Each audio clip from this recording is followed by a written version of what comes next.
Selamat datang di Jurnal Infrastruktur Program Studi Teknik Sipil Universitas Pancasila. Jangan lupa like dan subscribe ya. Tekan tombol loncengnya buat dapat notifikasinya.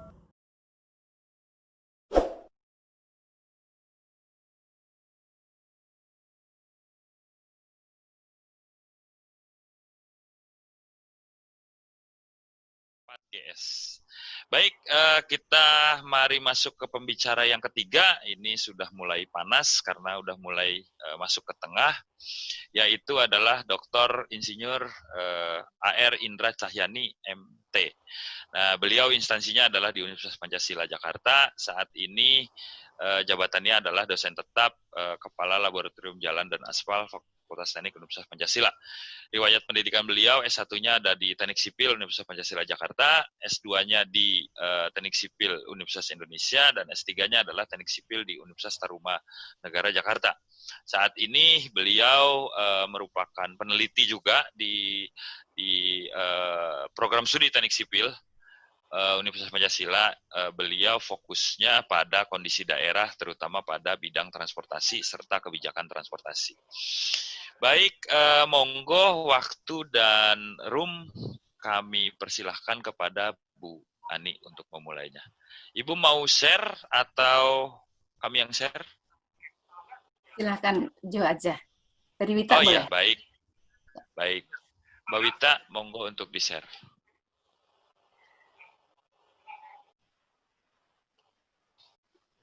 Mbak Wita. Ya. Baik, selamat siang Bapak Ibu sekalian. Sebelumnya saya ucapkan selamat Hari Raya Idul Fitri bagi teman-teman yang merayakan. Dan juga terima kasih kepada panitia yang telah mengundang saya untuk diajak bicara. Ya, saya waktu diajak bicara juga agak bingung ini, bicara kewilayahan. Agak repot buat saya karena memang ini kajian baru yang baru saya mulai di tahun 2020, kajian tentang kewilayahan yang betul-betul saya tekuni, tetapi karena dengan adanya COVID ini saya hanya bisa melakukan penelitian itu online juga pada teman-teman yang ada di beberapa wilayah. Next slide, Mbak Wid. Baik, saya melihatnya. Kalau tadi teman-teman pembicara di awal itu luar biasa. Ada yang bisa menyampaikan sampai dengan modeling, ya. Kemudian Ibu Veronica juga menyampaikan kondisi wilayah di Manado. Menarik buat saya. Ya, jadi menarik buat saya. Ini saya senangnya begini nih, kalau saya diajak ngobrol sebetulnya yang diuntungkan itu adalah saya. Kenapa? Karena banyak yang saya dapat dari para pembicara, belum nanti dari para peserta yang akan bertanya. Itu merupakan sesuatu yang saya tunggu-tunggu, karena memang itu adalah keinginan saya. Baik, karena saya tinggal di Jakarta, ya, di mana Jakarta ini menjadi epicentrum, ya, epicentrum. Dan data per 24 Mei kemarin, ya, saya belum bicara yang kemarin, ya, yang atau hari ini belum keluar datanya. Jadi saya ambil data per 24 Mei kemarin. DKI itu mempunyai 6.600 kasus, ya, diikuti oleh provinsi-provinsi yang lain. Ya, saya hanya menampilkan di 5 provinsi. Ini yang melatar belakangi pembicaraan yang akan saya sampaikan di slide berikutnya. Mbak Wita, silakan. Ya. Jadi sebetulnya apa sih permasalahannya? DKI kalau kita bilang hanya, gitu ya, nanti saya dimarahin. Hanya loh ya, saya bicara hanya 6.600 dari sekian jumlah penduduk. Saya bisa dimarah. Tetapi paling tidak kita jangan terlalu hanyutlah dengan kondisi COVID ini. Ya, ada suatu himbauan yang dikeluarkan oleh Presiden bahwa kita nanti harus mau nggak mau harus mau masuk ke dalam kehidupan yang baru, tatanan kehidupan yang baru. Ya, ini yang harus kita lihat. Maka saya di sini saya tidak menyajikan seperti pembicara di awal, karena kalau saya sampaikan juga akan overlapping gitu ya, di media bicara, di seminar bicara, di segala medsos, belum kalau kita lihat WA group apa segala macam, banyak sekali yang menyatakan seperti itu. Ya, sekarang permasalahan yang kedua adalah bagaimana dampak positif dan negatif dari kondisi pandemik yang harus kita hadapi. Ya, ada hal-hal positif, ada hal-hal negatif yang harus kita sikapi dalam menghadapi nanti tatanan kehidupan yang baru. Next slide, Mbak Wita. Ya. Bapak Ibu sekalian, ini gambar sebetulnya juga gambar nggak bagus-bagus amat menurut saya. Tetapi kalau kita narasikan, ya, di sini tadi saya sampaikan bahwa saya akan menyampaikan ini adalah ada dampak positif, ada dampak negatif. Berapa di DKI ini orang dari 6.600 yang sembuh dengan kondisi penyakit kemarin itu, ya. Kondisi penyakit kemarin. Saya nggak mau bicara yang meninggal, ya. Saya tidak bicara yang meninggal karena yang meninggal ya sudah. Tetapi ini yang bisa sembuh. Bagaimana mereka bisa sembuh dengan kondisi seperti ini? Ternyata memang dari yang sembuh itu lebih banyak. Dari sembuh yang lebih banyak inilah yang menurut saya ini yang mereka keluar dari hati, ya, keluar dari hati. Gambar-gambar ini menunjukkan adalah bagaimana kehidupan teman-teman di sekitar saya, di sekitar DKI, yang banyak melakukan kegiatan berbagi. Bapak Ibu bisa searching nanti di web DKI, bagaimana masjid-masjid berbagi menyiapkan hand sanitizer, kemudian masker, bagi para pekerja yang memang seharusnya menggunakan. Maka di sini ada gambar, ya, ada foto-foto yang saya tampilkan bahwa berbagi kebersihan, berbagi keharusan sesuai dengan protokol kesehatan ini loh seperti ini, yang akhirnya teman-teman kita di banyak lapisan masyarakat, di masjid, di gereja, di wihara, dan di semua lapisan keagamaan itu melakukan. Dan rasanya kok donasinya itu nggak habis-habis untuk berbuat kebaikan demi menambah jumlah masyarakat yang dapat sembuh atau yang dapat terhindar dari virus ini. Nah, Bapak Ibu sekalian, ini yang kita lihat. Kemudian gambar berikutnya adalah berbagi makanan. Makanan ini dari mana? Apakah ini beli dari tempat lain? Pastinya enggak lah kalau kita lihat model-modelnya, ya.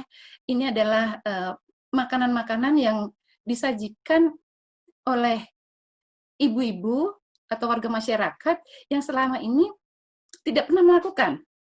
Karena apa? Karena mereka terlalu sibuk di kantor, di tempat kerja, sehingga hal-hal yang mendasar di rumah tangga itu baru bisa dilakukan sekarang. Apakah dia salah? Enggak, karena sama-sama mereka juga harus bertahan atau mempertahankan kehidupan di keluarga, memberikan kesehatan apa segala macam. Sehingga sekarang ada kesempatan mereka untuk berbagi makanan untuk keluarga, untuk tetangga, untuk masyarakat, untuk semua kenalan. Nah, ini yang saya lihat keseharian yang positif yang yang di sini akan saya sampaikan. Jadi banyak hal-hal yang bisa kita manfaatkan dengan adanya COVID ini, ya. Nah, kemudian gambar yang sebelah kiri lagi itu ada banyak cookies, ya, ada banyak cookies. Itu cookies juga dibuat, ya, dibuat oleh ibu-ibu yang selama ini memang nggak pernah ke dapur. Jangan ke dapur, jangankan tahu ini mana terigu, mana apa namanya tepung ketan, tepung beras, nggak ada bisa bedakan. Tetapi dengan adanya work from home, kita akhirnya mengenal, ya. Ini kita akhirnya bisa mengenal, ini bisa baca resep di YouTube, bisa segala macam, akhirnya jadilah itu. Dan karena bangga ya kita bagi-bagi lagi lah, kita bagi-bagi, kita terima, kita segala macam. Nah, Bapak Ibu sekalian, memang dalam hal ini saya menyorotinya adalah hal-hal positifnya, ya, hal-hal positifnya, karena saya sendiri apa namanya ya, di dalam mensikapi ini saya juga taat aturan lah, aturan pemerintah ini begini, walaupun saya itu sebetulnya juga rindu juga, udah nggak ketemu mahasiswa, kira-kira hampir 3 bulan ya, saya mulai 17 Maret saya sudah di rumah, sampai dengan hari ini saya belum ke kampus-kampus, kemudian nggak ketemu teman-teman. Nah, jadi akhirnya saya bicaranya berpikirnya yang positif aja lah, gitu ya. Hal-hal positif akibat COVID ini yang menurut saya mengerikan. Tetapi apakah hanya COVID yang mengerikan? Menurut saya tidak.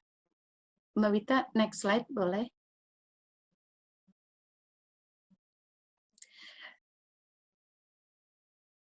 Nah, jadi kalau kita lihat, ya,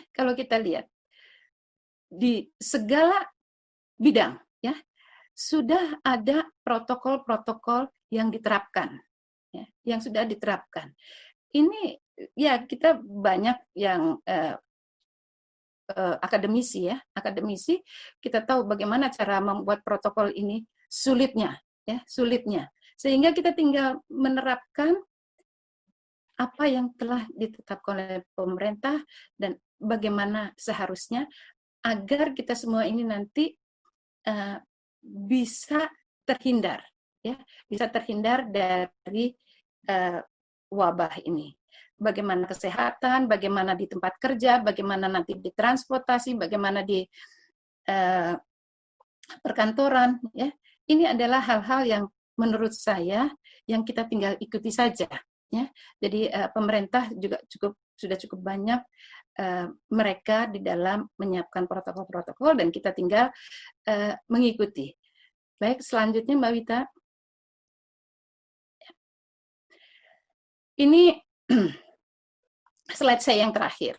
Ya, ini adalah slide saya yang terakhir. Saya tidak bikin kesimpulan, tapi saya membuat ada sekitar 6 harapan saya. Ya, ada sekitar 6 harapan saya yang merupakan tantangan sebetulnya, ya, tantangan.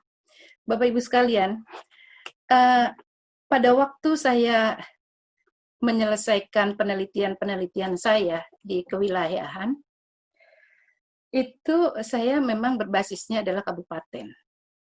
Ya, saya berbasisnya kabupaten. Saya tadinya itu tidak menyangka kabupaten di Indonesia itu sebanyak itu.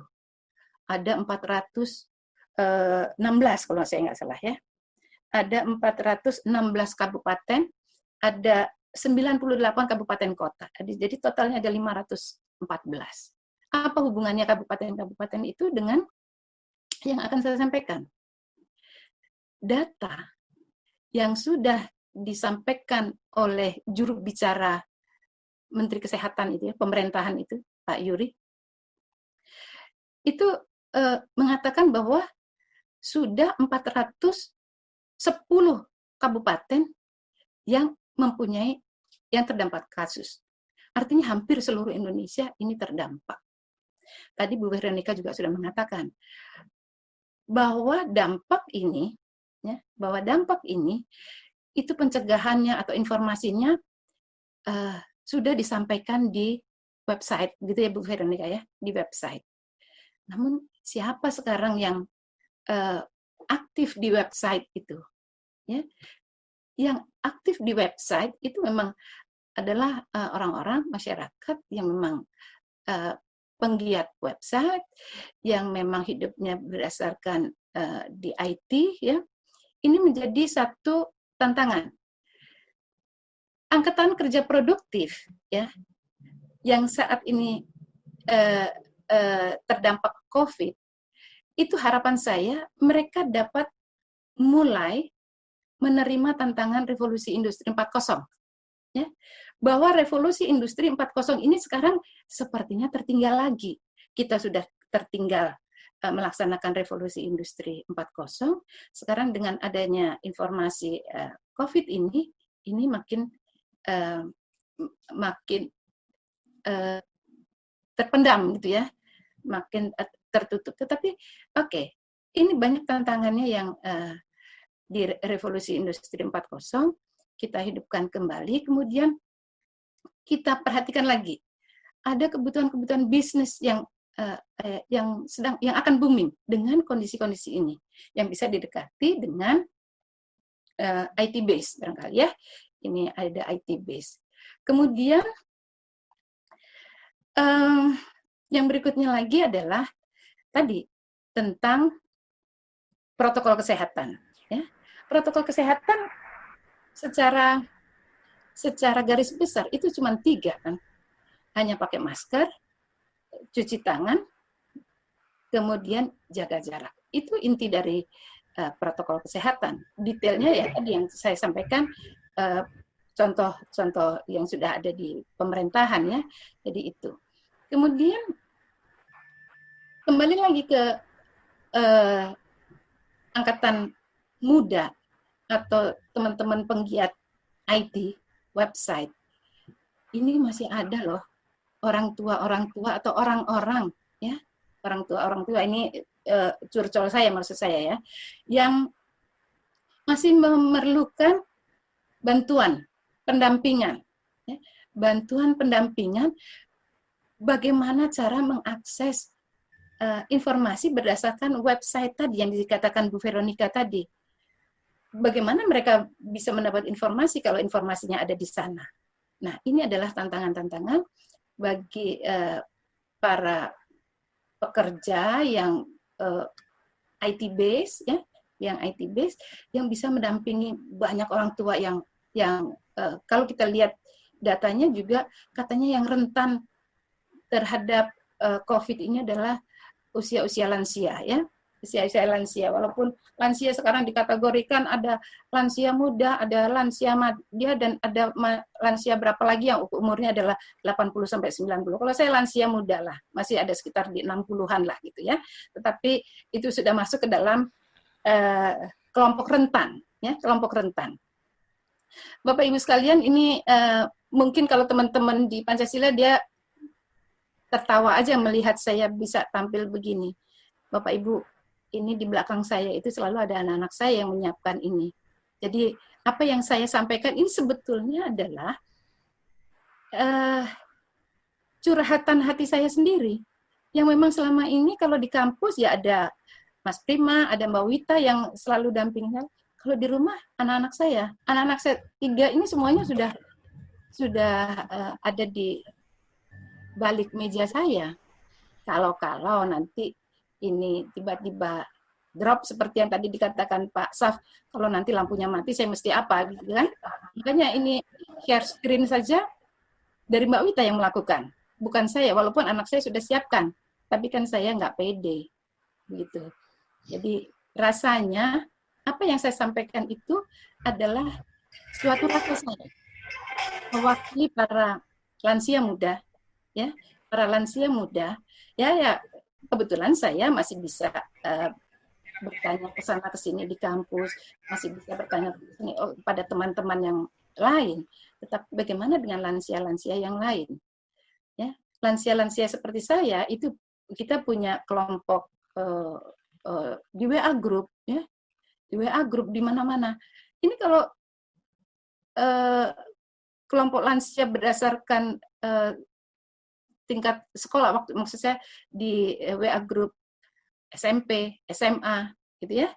Ini kan bervariasi. Saya SMP-nya ada di Solo, kemudian SMA-nya di Jakarta. Ya. Nah, ini banyak sekali lapisan masyarakat yang memang ada yang, kalau saya bilang gaptek nanti saya keluar dari sini dimarahin barangkali ya. Jadi ada yang tidak mau mengikuti, ya udahlah yang penting saya dijelaskan aja. Nah, itu masih banyak sekali. Nah, ini adalah tantangan bagi teman-teman muda ya. Bagi teman-teman muda untuk kita lebih memperhatikan bagaimana upaya kita di lingkungan kita, paling enggak di keluarga kita, di lingkungan terkecil ini, supaya kita dapat bertahan. Karena COVID bukan satu-satunya wabah yang mengerikan, masih ada TBC, masih ada DBD, masih ada banyak. Di rumah saya, di sekitar rumah saya, itu hampir 2 minggu sekali, itu ada penyemprotan dari kelurahan untuk semua RT yang ada di sana. Jakarta itu luas sekali, Bu. Kalau Bu Veronica tadi menyatakan, berapa ada kelurahan yang di Manado ya, kelurahan di Jakarta itu ada 267, Bu. Kecamatannya ada 44 kecamatan. Jadi memang istimewa sekali itu Jakarta itu, ya. Jadi besar jumlah penduduknya antara 10 sampai 12 juta, ya. 10 sampai 12 juta. Nah, memang kita harus paling tidak itu dari para akademisi bisa membuat klaster-klaster. Siapa sih klaster-klaster mana yang bisa mendorong para masyarakat, orang tua atau siapapun yang tidak biasa menggunakan IT, ya. Kemudian itu yang harus kita dorong supaya mereka bisa masuk ya, di dalam keluarga-keluarga, sehingga informasi-informasi yang selama ini tersampaikan di media massa itu bisa disampaikan atau bisa diterima langsung oleh para masyarakat yang seperti itu.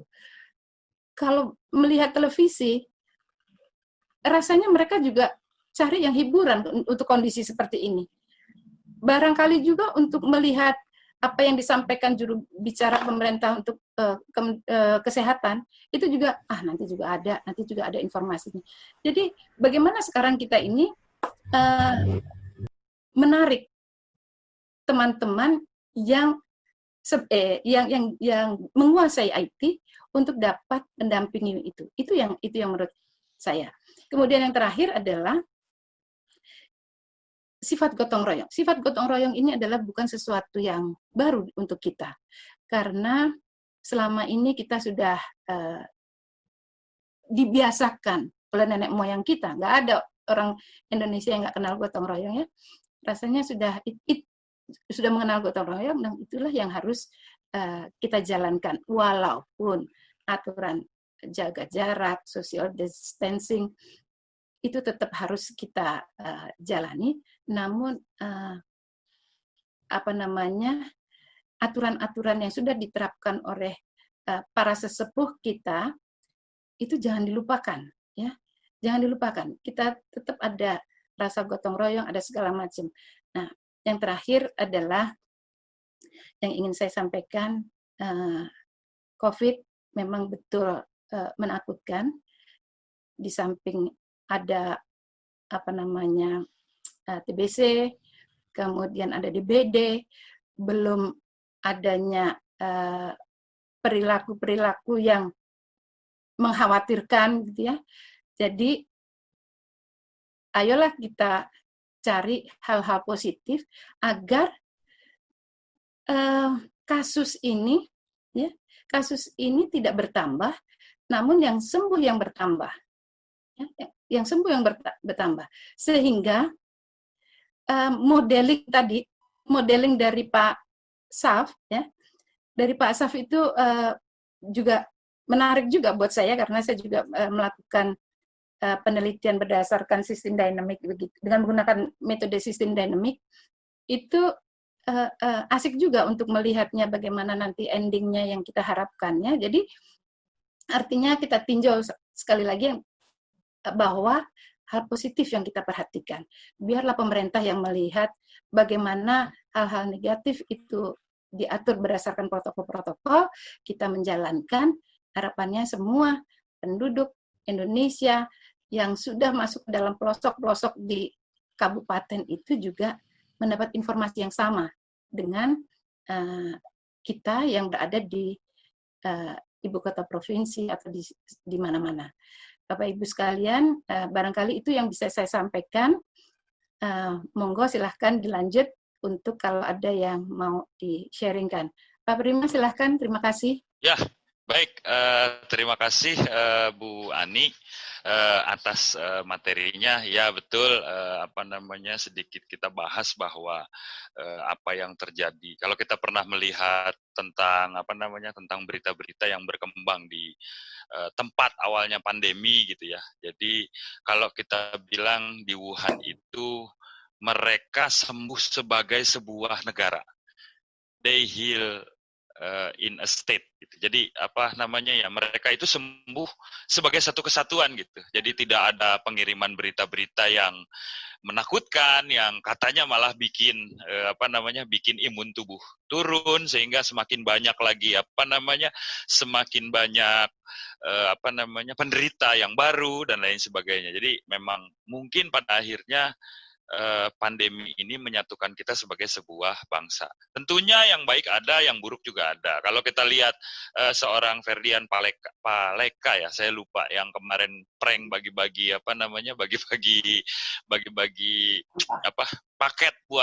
paket buat para dalam tanda kutip waria kan gitu ya. Itu kan merupakan merupakan berita negatif buat kita yang saat ini sama-sama sedang berjuang untuk untuk sembuh sebagai sebuah bangsa, kurang lebihnya seperti itu. Jadi memang ini seperti dua mata pisau ya, ada yang baik, ada yang buruk, dan bagaimana kita menyaringnya sehingga kita bisa Insinyur Widiatmaka DAA IPU. Instansi beliau adalah di Institut Pertanian Bogor. Saat ini beliau adalah ketua program Doktor Ilmu Pengelolaan Sumber Daya Alam dan Lingkungan di IPB. Riwayat pendidikan beliau S1-nya adalah jurusan Ilmu Tanah Fakultas Pertanian di IPB, S2-nya adalah Soil Science and Environment di Institut Nasional Agronomik Paris Grignon, France. Kemudian S3 beliau juga di France di Environmental Geoscience di École Nationale Supérieure Agronomique de Rennes, University Rennes. Maaf Pak kalau misalnya salah. Saat ini beliau kebetulan menjadi dosen juga dan juga menjadi ketua program doktor, sehingga beliau di sela-sela kesibukannya masih bisa menyapa dan memberikan sedikit sharingnya kepada kami. Terima kasih Pak Prof. Kebetulan Pak Prof ini juga merupakan dosen saya, dosen Pak Saf, dan ada beberapa teman-teman. Monggo Pak Prof Widiatmaka, waktu dan room saya persilahkan. Baik, terima kasih Mas Prima. Assalamualaikum warahmatullahi wabarakatuh. Waalaikumsalam warahmatullahi wabarakatuh. Bapak Ibu sekalian, selamat siang juga. Mohon izin nih, tadi biasanya saya kuliah pakai laptop ini yang saya cuman tadi pakai laptop ini gambar saya kok nggak muncul, cuman muncul IPB University. Maka saya pakai dua laptop. Yang laptop yang sana hanya supaya nampak gambar, tapi mohon izin bukan berarti kurang sopan, saya menghadapnya ke sini karena filenya ada di sini. Baik, Bapak Ibu sekalian, saya kira pertama tentu saya ucapkan terima kasih atas undangan Universitas Pancasila untuk berpartisipasi di dalam diskusi ini. Kemudian juga tentu selamat berjumpa lagi. Ini ada para dulu mahasiswa tapi sekarang sudah menjadi kolega saya kira ya. Pak Dr. Saprudin, ada Dr. Prima, dan lain-lain. Tadi ada Mas Bambang juga. Senang sekali bertemu kembali. Nah, menyaksikan, saya boleh share screen ya Mas Prima ya? Boleh, silahkan Pak Prof. Tapi masih disable. Mbak Wita, tolong di-enable. Prima. Sudah. Sudah, Prof. Sudah.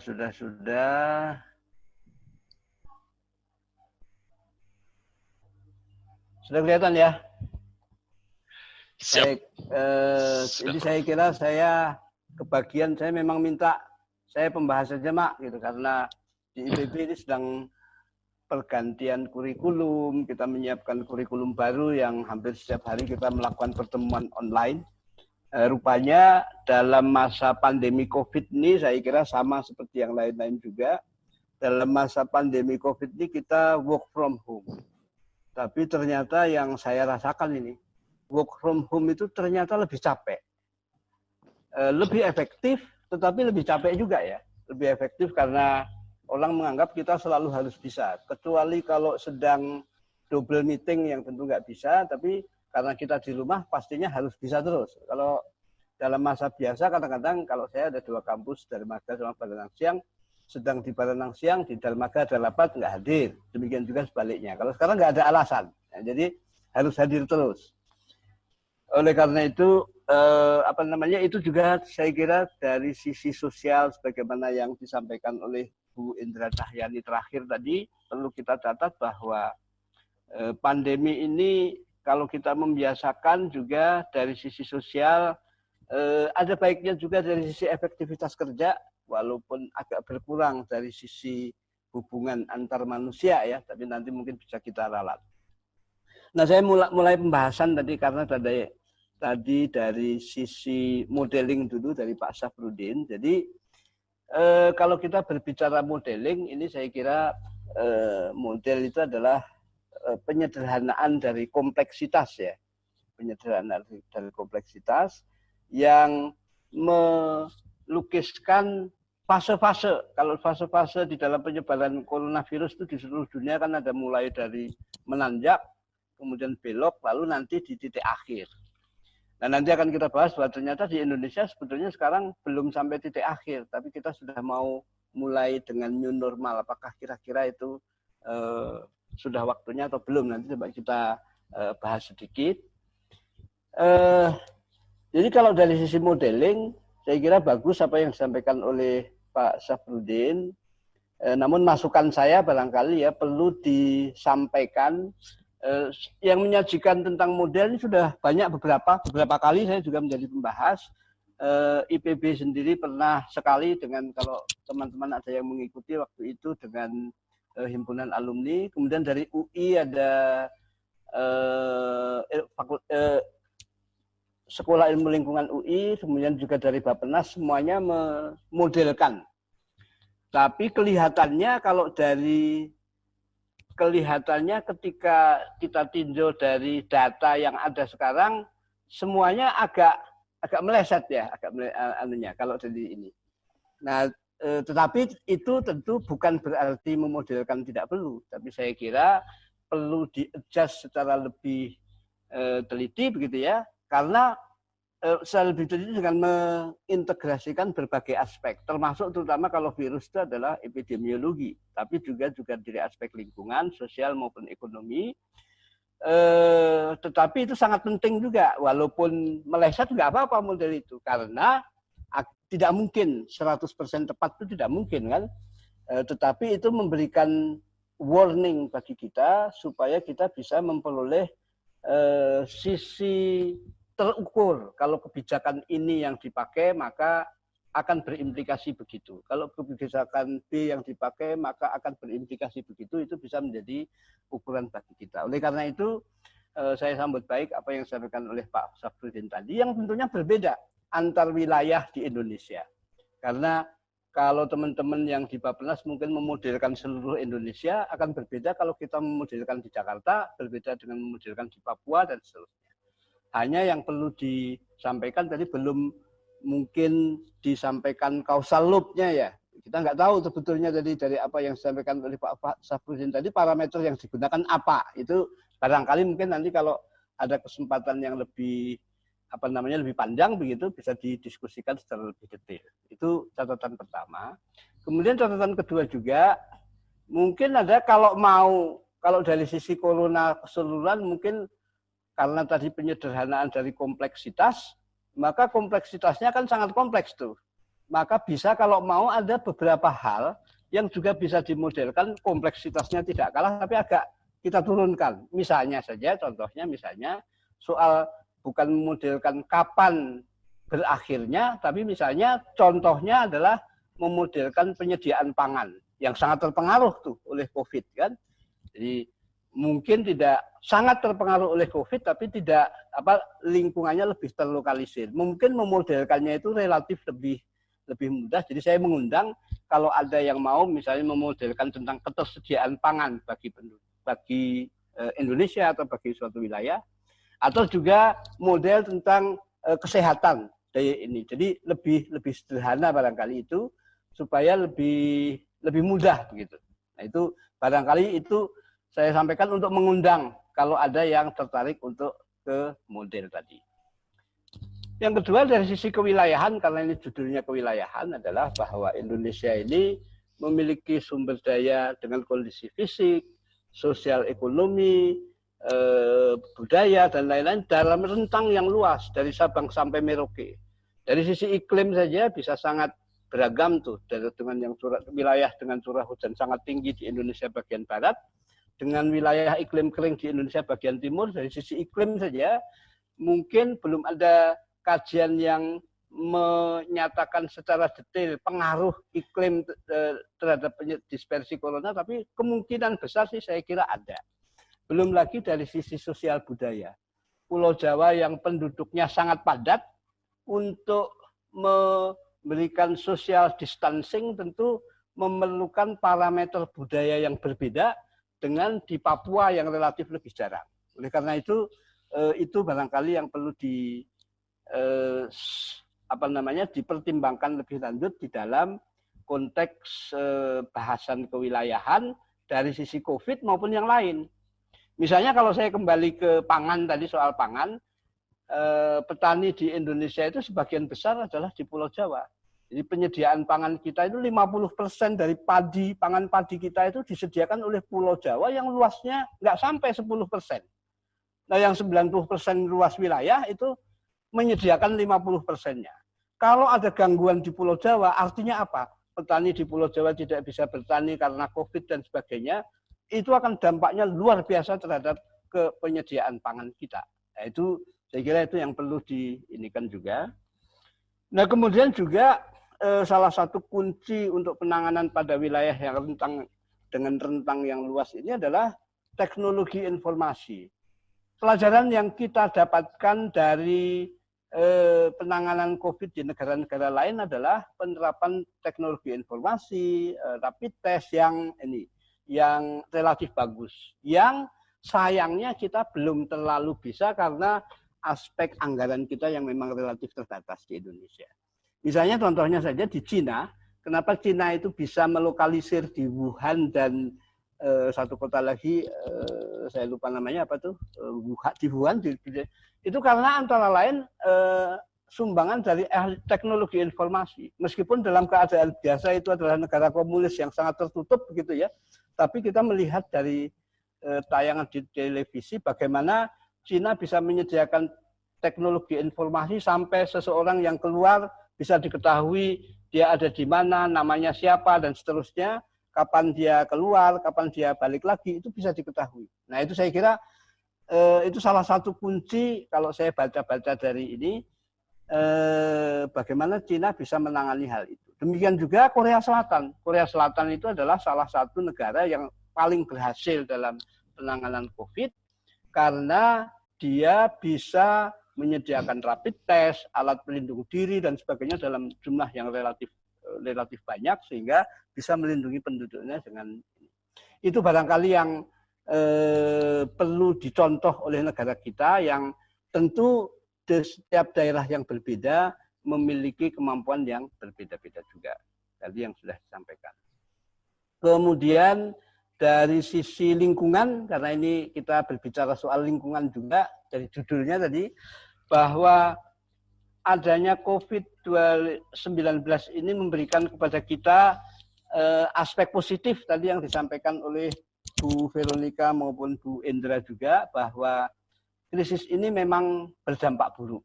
Tapi ada sisi positifnya ya, udara. Saya kira sudah beredar di WA Group, saya kira bahwa ternyata ozon itu menjadi pulih kembali, udara menjadi lebih bersih, kemudian emisi karbon berkurang. Saya kira itu sudah didemonstrasikan secara jelas di WA Group, banyak itu beredar. Kemudian juga ini mungkin bisa kita anggap sebagai uji coba untuk manusia seluruh dunia bahwa perlu menjaga ekosistem lingkungan. Jadi alangkah baiknya kita memikirkan apa yang harus kita lakukan untuk kehidupan selanjutnya. Namun ada yang perlu diingat juga, yang perlu kita lakukan adalah bahwa adanya polusi yang berkurang, adanya udara yang lebih bersih dan sebagainya itu ternyata kenapa kok itu harus terjadi karena adanya penyakit. Artinya apa? Artinya kita berarti kita keseluruhan seluruh dunia ya, kita belum terlalu memperhatikan. Nah, ke depan saya kira itu bisa menjadi pelajaran bagi kita bahwa kita harus memperhatikan lingkungan. Jangan sampai baru krisis terjadi baru kita sadar. Nah, itulah yang sering terjadi. Jangan sampai Tuhan harus mengingatkan kita dengan sesuatu seperti nyanyian Ebit. Nah, itulah yang terjadi sekarang kan.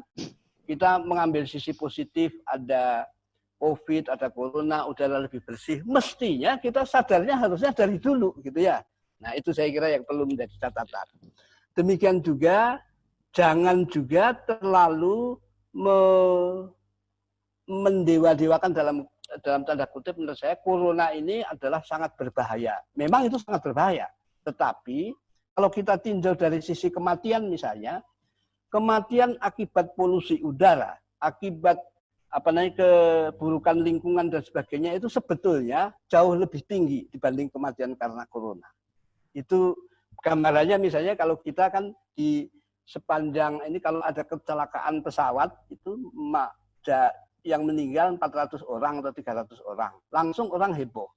Padahal ketika mudik lebaran itu kecelakaan motor itu merenggut 2.000, 3.000 orang nggak sadar itu. Nah, saya kira ini juga yang terjadi. Mari kita sama-sama mencatat aspek corona ini supaya kita sama-sama menjaga lingkungan. Tidak harus ditegur oleh Allah bahwa kita harus menjaga lingkungan. Ini saya kira perlu. Kemudian juga soal akibat implikasi dari limbah medis itu saya kira sudah diketahui. Nah, kemudian juga aspek-aspek yang lain saya kira supaya nggak berpanjang-panjang nanti bisa catatan ini bisa diinikan, tapi saya yang penting-penting saja bahwa yang perlu kita ingat adalah juga bahwa adanya virus ini antara lain kan sebagai respon dari kerusakan lingkungan juga ya. Ini adalah sebuah wabah yang sifatnya zoonosis, dilahirkan oleh binatang. Nah, kenapa bisa terjadi? Saya kira itu terjadi memang karena adanya kerusakan lingkungan, namun juga itu menyebabkan menyebabkan terjadinya kerusakan lingkungan pada giliran yang lebih dihilir begitu ya. Sehingga menyebabkan masyarakat yang terkena atau terdampak itu menjadi beragam. Jadi misalnya saja kita harus ingat kalau misalnya kita disuruh tinggal di rumah bagi orang yang berpenghasilan, Mas Prima, Bu Indra yang punya gaji nggak masalah. Tapi kalau yang petani dan sebagainya kan jadi repot juga suruh tinggal di rumah gitu ya. Nah, saya kira itu. Nah, kemudian juga tentang sosial tadi sudah disampaikan dengan sangat baik oleh Bu Veronica banyak tadi ya, bahwa juga Bu Indra serta Pak Safruddin, bahwa efek pandemi ini membuat perubahan pola pikir. Jadi penerapan physical distancing dan sebagainya kita tidak pernah berpikir bahwa kita sudah mulai mengobrol dengan tetangga. Kalau di perumahan itu relatif lebih jarang ngobrol dengan tetangga. kita mungkin walaupun dari jauh sama-sama nyuci mobil lebih banyak, kemudian juga dengan keluarga saya kira.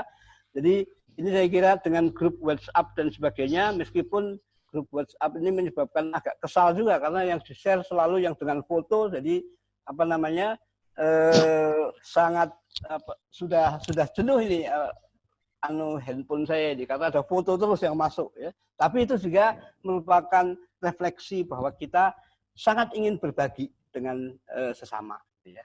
Itu satu. Yang kedua tadi yang sudah saya sampaikan di depan bahwa bekerja di rumah itu ternyata lebih sibuk. Nah, oleh karena itu ternyata lebih sibuk tapi lebih efisien. Nah, itu juga barangkali kita harus punya strategi sendiri. Kemarin di IPB kami sedang menyiapkan karena akan ada tadi untuk sampai ke hidup bersama corona, karena akan ada yang disebut dengan new normal, maka kita sudah mulai menyiapkan minggu depan ini sudah new normal, sudah mulai ada piket. Nah, tapi itu kan harus kita persiapkan ya, kita persiapkan dengan baik. Karena kita sudah ternyata terlanjur nyaman dengan meeting online. Saya kalau disuruh ngasih kuliah online, lebih enak aja daripada pergi-pergi kemana-mana, lebih baik online aja. Nggak usah kehilangan waktu. Kalau di Bogor itu dengan kemacetan itu saya ke Darmaga itu bisa pulang pergi itu paling tidak 3 jam. Nah itu sudah satu rapat itu. Ya. Nah kemudian terakhir saya kira soal ini hidup bersama corona yang menjadi apa namanya judul dari webinarnya Mas Prima ini ya. Sebenarnya ada yang protes juga, kok hidup bersama corona, kita tetap harus melawan katanya. Ya kita harus melawan, dua-duanya sebetulnya. Kita harus melawan, tapi juga kita harus hidup bersama corona, kata Pak Jokowi kan. Karena memang kita nggak bisa selamanya sembunyi. Maka ada istilah yang disebut new normal. New normal yang akhir-akhir ini sedang mulai dibicarakan dalam seminggu terakhir barangkali. Jadi new normal ini adalah kebijakan membuka kembali aktivitas ekonomi, sosial, dan publik secara terbatas dengan menggunakan standar kesehatan yang sebelumnya nggak ada. Ya. Upaya menyelamatkan hidup warga dan menjaga agar negara tetap berjaya. Karena kalau semua aktivitas berhenti, semua bagi yang punya gaji sih oke. Tapi kan negara yang memberi gaji juga nanti bisa bangkrut kalau terus-terusan begini. Oleh karena itu new normalnya adalah tahapan baru supaya warga yang memerlukan aktivitas di luar rumah dapat bekerja menggunakan standar kesehatan tertentu. Kalau di IPB digambarkan dengan bagus oleh Profesor Hermanto Siregar kemarin di TV One, kalau ada kurva begitu ya, kemudian kurvanya sudah mulai turun, lalu masih ada tapi tidak sampai ke 0, tapi masih ada tapi sudah flat. Kira-kira begitu itu kondisi new normal. Nah, ketika sudah flat itu, tapi kan nggak sampai 0. Untuk mencapai sampai 0 mungkin perlu setahun, 2 tahun. Nah, jadi oleh karena itu, kita harus mulai membiasakan. Artinya kalau kita ini ya harus keluar, harus bekerja dan sebagainya dengan keadaan itu. Kalau kita nggak mau bekerja, ya sudah silahkan tinggal di rumah. Gitu. Kira-kira begitu itunya. Nah, namun tentu WHO punya kriteria kapan sudah diterapkan. Untuk memberikan gambaran di Indonesia apa sudah atau belum, kira-kira saya grafik ini yang saya ambil juga dari WA Group lah, kira-kira entah dari mana. Kira-kira kalau di negara lain, Malaysia itu kalau Malaysia menerapkan new normal kayaknya di yang kuning di bawah ini. Kalau di Filipina di sini, kalau Kamboja sudah hampir 0 nih. Nah, ini sudah waktunya. Nah, kalau Indonesia ini kayaknya kalau new normalnya sekarang sepertinya kok agak bahaya. Wong kita ini masih menanjak nih sampai tanggal 11 Mei kemarin itu masih naik terus. Jadi agak ada kontroversi apakah sudah waktunya atau belum. Nah, jadi saya sendiri mendukung kayaknya kalau sekarang sih belum terlalu tepat waktunya untuk new normal secara penuh, tapi mungkin bisa kita mulai dengan sedikit demi sedikit. Jadi antara lain kalau ke kampus misalnya belum mengajar secara penuh, tapi sudah mulai ada piket paling tidak ketua dan sekretaris program studi suruh nongkrong dulu seminggu 2 kali. Kira-kira begitu selama 2 minggu. Ya.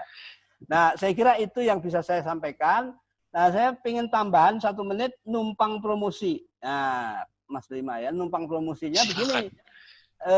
Yang pertama saya kira ada alumni kita banyak di sini, Mas Prima bimbingan saya, kemudian juga ada Mas Safruddin dan sebagainya. ada program magister dan doktor ilmu pengelolaan sumber daya alam dan lingkungan. Saya tidak masukkan ke detailnya. Silahkan membaca sendiri. Kalau mau mendaftar di admisi IPB ACID, tanggalnya saja yang perlu dicatat. Periode pendaftarannya 13 sampai 28 Juli. Ini program magister dan program doktor ya. Kemudian kalau mau tahu secara lebih detail tentang pengelolaan sumber daya alam dan lingkungan bisa ke website kami. Saya kira itu promosi sedikit. Nah, promosi sekretariatnya saya kira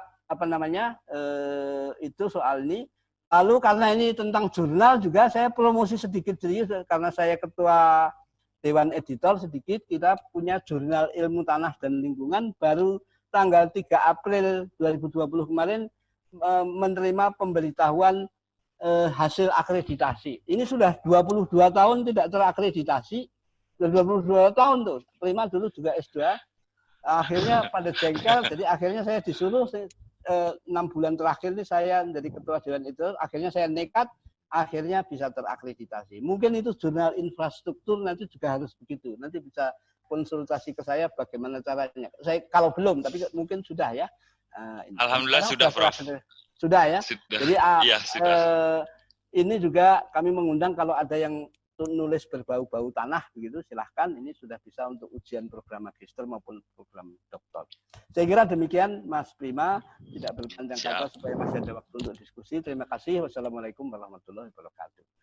Waalaikumsalam warahmatullahi wabarakatuh. Aduh, terima kasih sangat atas pembahasannya, Prof. Widi. Memang banyak apa yang dibahas dan memang itulah yang saat ini kebetulan terjadi ya, Prof.